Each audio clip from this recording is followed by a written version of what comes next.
के कलो पूजनमा पूरा होई सखी सोचल सपनमा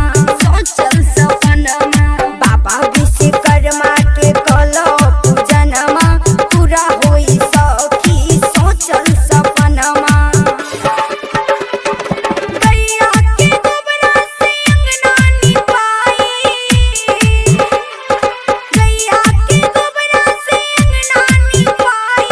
डीजे पर गाना जम के बजाई बाबा विश्वकर्मा के कलो पूजनमा पूरा होई सखी सोचल सपनमा बाबा विश्वकर्मा के कलो पूजनमा पूरा होई सखी सोचल सपनमा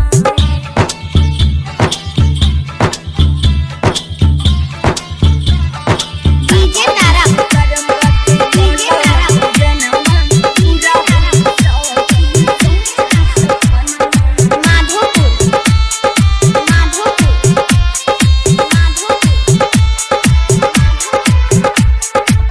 सितंबर के होला पूजनमा 17 सितंबर के होला पूजनमा 17 सितंबर के होला पूजनमा नाचत गावत कोइल जाई दर्शनमा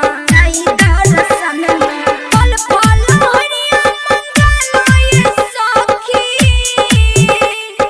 फल फल हरिया मंगलाय सखी पंडित बोला के अपने भवनमा बाबा विश्वकर्मा के कलो पूजनमा पूरा होई सखी